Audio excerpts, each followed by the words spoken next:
Re-upload natin tong video na to. Bawal lang nega ngayon. Kailangan focus lang tayo. Bale, nakita namin itong aso na to nung pauwi kami galing trabaho. Since kakakita lang namin sa kanya, nasaktuhan na wala kaming dalang pagkain ng aso. At nung kinabukasan naman, Wednesday, nakalimutan din namin magdala dahil madalas talaga kulang din talaga kami sa tulog at nagmamadali na rin kami pagpapasok ng trabaho dahil malayo pa kami. Ang nilalaan kasi namin sa biyahe bago pumasok ng trabaho 2 to 3 hours, kaya talagang grabe yung puyat namin sa pang-araw-araw. Pero ayos lang yun. Bali nung Thursday, wala pa rin po kaming dala. Nakakalimutan na namin. Kaya ang ginawa namin, since kaya naman ang budget, hinilhan na lang namin siya sa may Jollibee na malapit doon. Bago namin siya pinuntahan, hinanda muna namin yung pagkain niya. Nagstay muna kami doon malapit sa may tindahan. At hinimay-himay ng asawa ko yung manok. At dahil mainit pa yung kanin, pinalamig muna namin kahit papano para makain niya din. At bumili din kami ng tubig niya na malamig. Tinanggal din namin yung mga buto para tuloy-tuloy na lang pag kinain niya. Habang hinahanda nga yan ng asawa ko, natatakam ako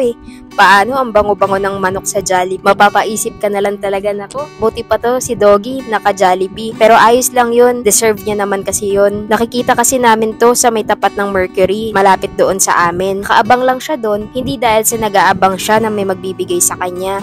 Siguro dahil nalalamigan siya doon sa may Mercury. Dahil nga malakas ang aircon doon. Kaya doon siya madalas tumatambay at natutulog. Pagkatawag nga namin sa kanya, mabuti na lang at lumapit din siya. Inamoy-amoy niya muna yung dala namin pagkain. Hindi niya muna kinain. Inuna niya muna yung tubig na malamig. At ang dami niya nga nainom niya. Kaya ang ginawa ko, refill ako kagad. Para kahit umalis na kami, may matira pang tubig sa kanya at may maiinom pa siya. At mabuti na lang din talaga, kalaunan kinain niya rin yung pagkain. Akala ko hindi niya kakainin. Hindi ko nga rin sure kung may ari ba sa kanya. Kung ang amo niya ba ay yung barker doon. Kasi nung unang tinawag namin siya, hindi siya lumalapit.